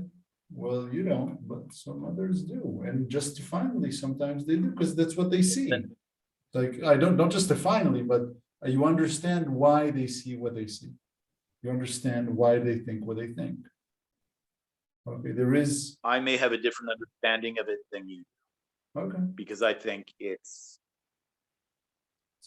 we're taught fear. I yes. think if you at the cold hard statistics of how many Palestinians have engaged in violence against Jews or actively supported it in the sense of facilitating, I think it's a minuscule percentage. And my Palestinian friends will say, but how many Jews put on a uniform and walk through my neighborhood with guns? A much higher percentage. Okay, let's, this, I'm not gonna, like, I don't want to make it a political debate, but there's a, yeah, that's just, I don't want to make it a political debate. I just appreciate, that's what you think, and I'll take it, but I think, the percentage is different. It's not just about the act, it's the willing to act. And I think it's a bit different, but okay. Okay. People who are willing to act, don't they? Don't people who are willing to act? Depends on what situation. Depending on what situation is presented towards them. What happens when a couple of Israeli drivers drive through Ramallah? What happens in these occasions? I mean, you're talking about a very specific. Okay, but it's not specific. Jewish people cannot drive through Palestinian villages. It's not specific. It's the perfect. A lot to do. It depends on how they do it, and again, I was in Ramallah a few weeks ago. I felt completely safe. Okay. So, again, I think there's a political interest in fomenting fear. Okay, I'll take that. Okay, let's finish up with the serious topics, and let's go with advice section, advice for writers. Okay, we're getting towards the end. Advice for amateur writers. Okay, start with the first advice. Finding time to write. How, when? I love writing. It's all I want. Like, it's advice that we find online, to be honest, but it's also very relevant. People search this kind of stuff. I love writing. It's all I want to do. I'm at a point where I actually resent time doing anything else. Work, chores, errands, etc. Absolutely cannot afford to quit my job, and all the courses are necessary, or I wouldn't be doing them in the first place. Maybe I'm just ranting, wishing I could go off the grid and do nothing but to write. But write. Of course, even if I could, there is no guarantee I'd get published, much lesser bestseller. I squeeze every little bit of writing time I can find, but I'm getting more and more irritated at what used to be ordinary daily things. Does anybody feel this way? How do you deal with it? How do you deal with lack of time to write? Or saying lack of time to write? I feel like it's the way it is in any other ones. I don't think that that's something that I can answer in a blanket way, because everybody's situation is different, and the impediments that they face finding time to write are different. I think, first of all, I'm reminded of the great short story writer Raymond Carver, who much of his greatest work, and I wouldn't wish this on anybody, supposedly he would go and sit in his car at night in the winter and scribble in notebooks, because that's the only time and the only space that you can find. I don't know how true it is, but that's a very extreme example. And that's an example of somebody who was, first of all, a great talent. He's had an enormous influence on English literature. But also somebody who was writing because he had to write. Some people write because they have to write, like they have to eat. And they are always going to find time. But, when you have a family, when you have a job, I think writing is, we make our priorities. I don't exercise. Could I make time for more exercise? Sure. Hmm. Could I make time for more writing? Absolutely. I watched a TV show last night with my kids. I was 45 minutes. I could have been writing or I could have been exercising. We make decisions. We make choices. And I can't give advice how you can reorganize your priorities. And there are people who have totally exhausting lives and don't have time to watch TV and don't have time to exercise. And maybe they have 45 minutes that they can devote to either unwinding and watching TV or exercising or writing. And I'm not going to tell them to write. People in those situations need to make their own decisions. I'm not going to tell them to sacrifice sleep for writing. A lot of writers are like me and are insomniacs. I don't sleep a lot. It's not healthy, not emotionally healthy. It's not physically. My kids know I'm on the couch often, not in my room at 2, 3 at night. It's not great for them to see their parents like that, because I write and then I pass out. I fall asleep on the couch. I don't recommend that. So this isn't something that I can give advice on. I guess the only advice I could give is try and be more conscious of your decisions and your priorities, instead of just at the end of the week looking back and saying, oh, I feel terrible, I didn't get to write at all. At the beginning of the day, try and plan it into your day in some way. Yeah, that's all I can say. Okay, it's a good one. It's a good advice, I'd say. It's a matter, I think, it's a matter of priorities and planning yourself through the day.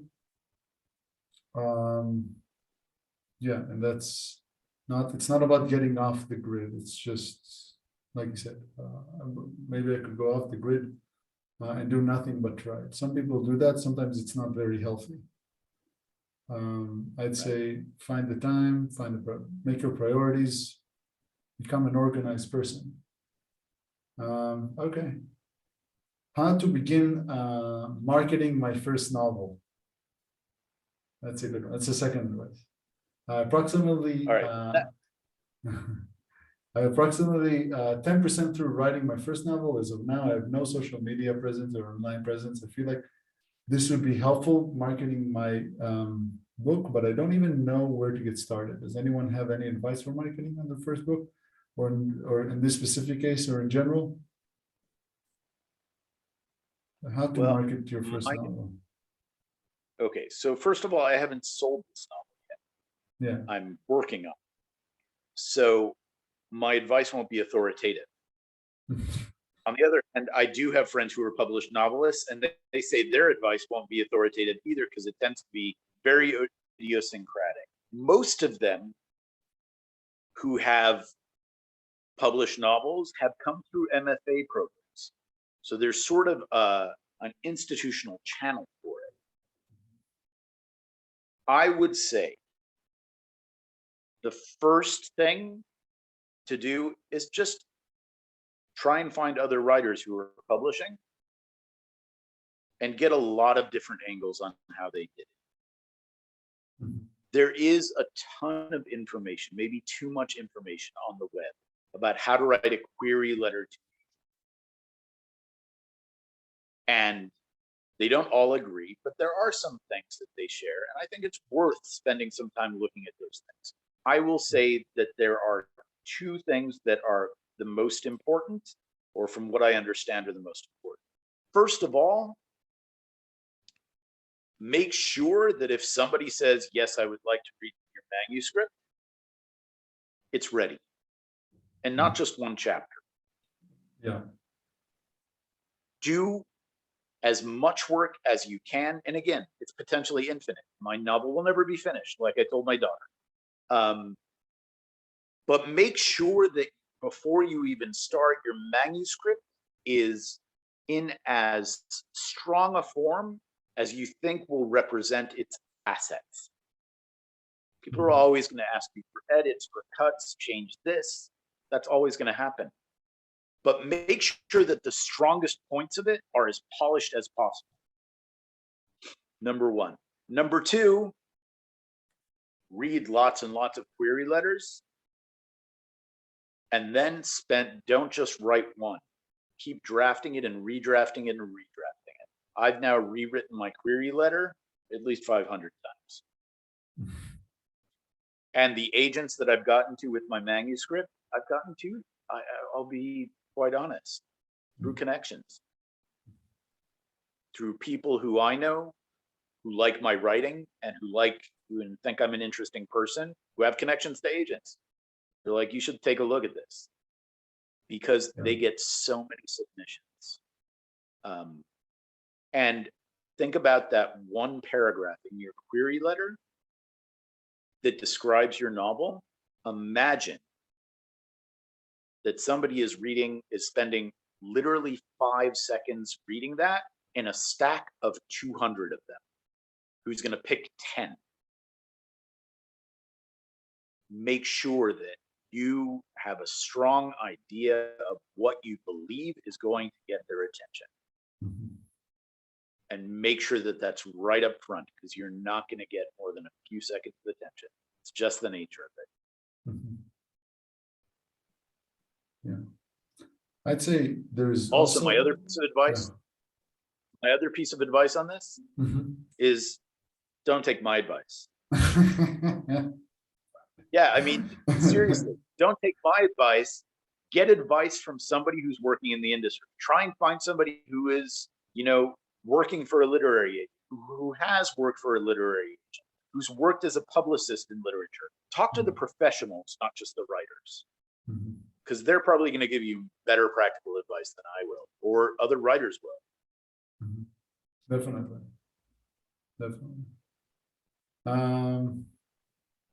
I'd say it's an interesting thing. Maybe I'd ask you, have you ever thought about instead of going to an agent, just try to market it yourself? Like using a marketing person instead of an agent? It costs a lot of money.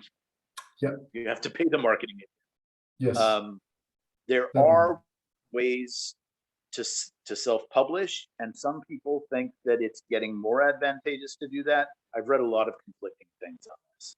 Even if you get an agent who sells your manuscript to a major publishing house, these days you have to be more prepared to do more self-promotion. This is going to be a big problem for me, because I'm not good at promoting myself at all.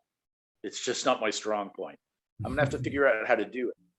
If 2 years from now, nobody's taken my manuscript, I'll figure out how to self-publish it. I'll get it out there in some way. There have been instances where a self-published novel, not a lot, but a self-published novel has done well enough, and that person has succeeded enough in self-promotion and perhaps been able to scrape together the money to pay a marketing professional that have then gotten picked up by major houses. But they're not very many. So again, this is something I don't have great answers for. There are ways to do it without going through those conventional channels. And even going through those conventional channels doesn't work the way it did 25 years ago.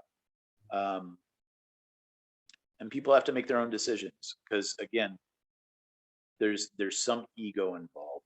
Part of the problem with self-publishing is you're not going to get your book reviewed in a lot of major places. If Random House or Penguin or one of these places publishes your novel and they believe it can be sold, they will get it reviewed in a major publication.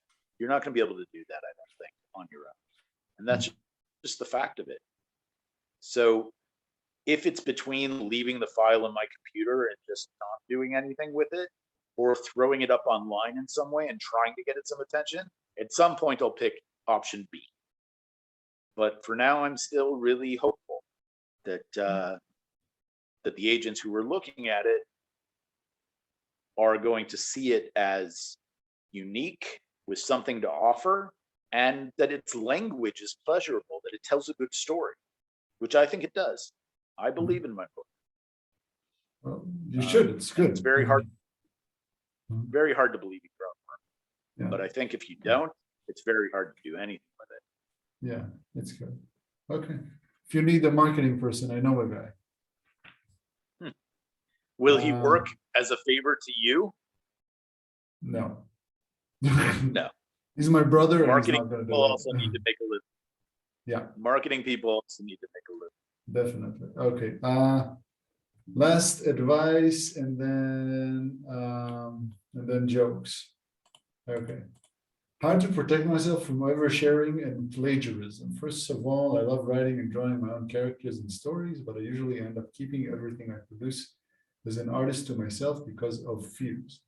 I am here because eventually I grew tired of it. I want to share my art with other people, especially some people who I think are my friends, because I would appreciate some opinions and advice.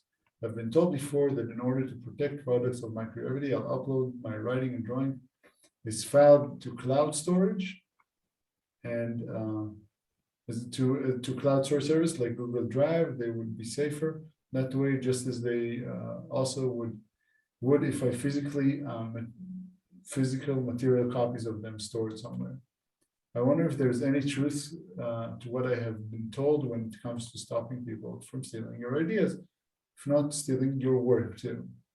By the way, I'm not from the United States. I don't know how I could benefit from protection laws against copyright or plagiarism, especially when it comes to sharing creative material on the internet. Thank you for reading and commenting. By the way, I appreciate the help. Basically, he's talking about people trying to how to defend himself from people trying to steal his material, his literary pieces. Okay, I'm going to give you, first of all, this is another place where I'm not the authority. If you're concerned about that, talk to a lawyer. There are intellectual property lawyers, and you can probably find articles about it online written by actual professionals who deal with these things. But I'm going to tell you something weird. I can prove that my writing is mine, in part because I have particular readers that I've emailed it to. And so it has a timestamp. If I need to prove it in court, I'm pretty sure I can. Now, plagiarism, they're also going to change things. And then it's a question, do they change enough that they can, look, this is the weird thing. I actually sort of think it would be a good thing if somebody stole it. Number one, because that would confirm it's somebody else thinks it can be commercially successful. Number two, if I could prove it, I could sue them, I could get some money. Now, I don't care about getting the money through the courts. If I could successfully sue them, if it was commercially successful and I could prove they'd stolen it from me, that would be great publicity for the book. That would become a public issue. Look, there's a woman who sued J.K. Rowling that she stole some of the things for the Harry Potter series from her. It got her press. I don't know how well she did. My guess is, I haven't read the book. There are things that I obviously think are very good about J.K. Rowling. There are things I'm extremely critical of. I doubt that woman, the way she wrote it, could have been that successful. I don't know if it was settled out of court or not, but I know articles were written about it because I know about it. I don't know if she sold more copies of the book, but if that had happened to me, sure, it would be frustrating, but I would try and use that to get my next work read. So I don't live in fear that my writing would be stolen. And let's just say I think there are worse things that could happen. Every publicity is good publicity. As long as they spell my name right. Definitely. Okay.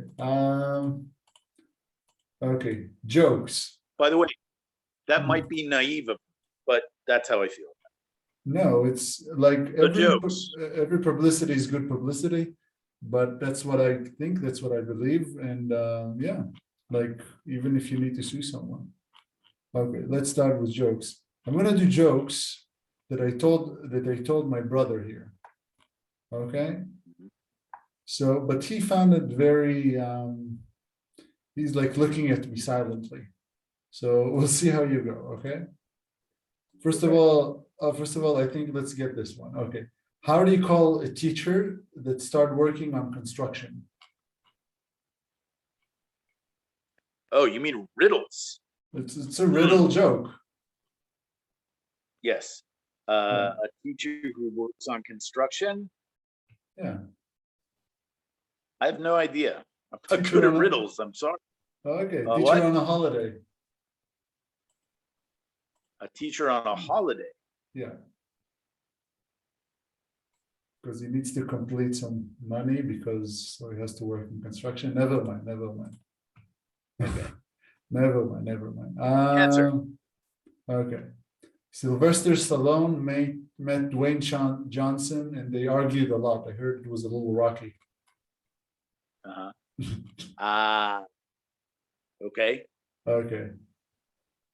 Some people say that Moses was very greedy. I say he was just going for profit. Yeah. Okay. These are the kind of things, if I said them in front of my kids, Yeah. it would not go well. You can take it if you want to.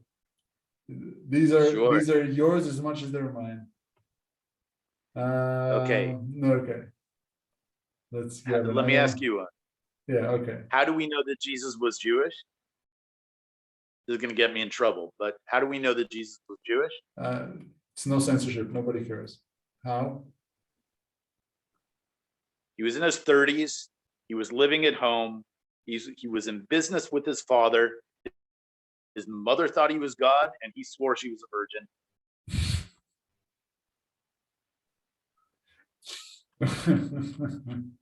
It's good. It's good. Good stuff. Good. I don't know if you can see. No, you can't see. I have a Norm Macdonald shirt on me, so I like this kind of. It's kind of humor, of wasting your time or humor, or just silly dad jokes. He was master of that. Oh, definitely. He could go on for like 25 minutes with the same joke. Yeah. Drawing it out. Yeah. Let's see. Let's grab.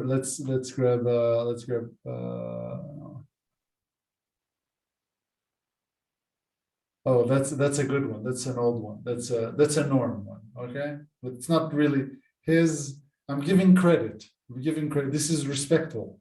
This is Elon Musk and Grimm's are separating. Okay, they're getting a divorce. When they asked Elon Musk what happened, he said the key moment when he realized that he was Elon Musk and she was Grimm's. I didn't get Same it. reaction. Like he's a big guy and she's.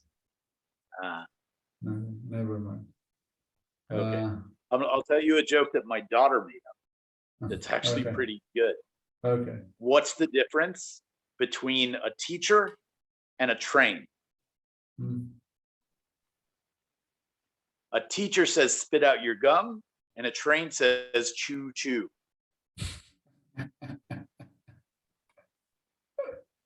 There's a good one. It's a good one. Okay. Okay, now we're getting to nonsense questions. So these are really silly questions that we're trying to answer, but they're silly questions, you'll see. Okay. So like the first one. So would you prefer blowing your nose into a handkerchief or a toilet paper? Like a fabric Toilet paper. Why? Toilet paper. Handkerchiefs, but I use them to like, in terms of for sweat, to mop off the sweat. I don't like blowing my nose into something that then I keep it. Yeah, that's very, they do it in India. They used to do it. Yeah. Like they have the thing. Okay, that's reasonable, I'd say. Even for the risk of having bad toilet paper and have a little scratches beneath your nose. Okay. Mhm. Okay. How about dancing on a rooftop or in a downtown basement? Rooftop. Well, it depends on the month. In the middle of the winter, probably a basement. Yeah. The rest of the year, a rooftop. However, I will tell you, I lived in New York City for about 10 years. Yeah. And me and a group of friends, we occasionally went to this sort of dance party that was held in the hold of a ship that was anchored right off Chelsea in the Hudson River. And we danced all night. And the great thing about it wasn't just that you were in the hold of a ship, is that they would have artists live, like doing paintings on huge pieces of paper and canvases on the wall. So the music was great, the setting was cool, and while you were dancing, you could watch people producing art. It's a very fond memory. That's fun. Yeah. That is fun. I'd say as long as it doesn't rain, even if it's on winter, I prefer the rooftop. Yeah. As long as it doesn't rain. Like even if it's really cold, like just dance, you get warmer. Who cares? Okay, here's another one. This is one of our guests last week. When you take the toothpaste out of the toothpaste thing, do you start at the top or at the bottom?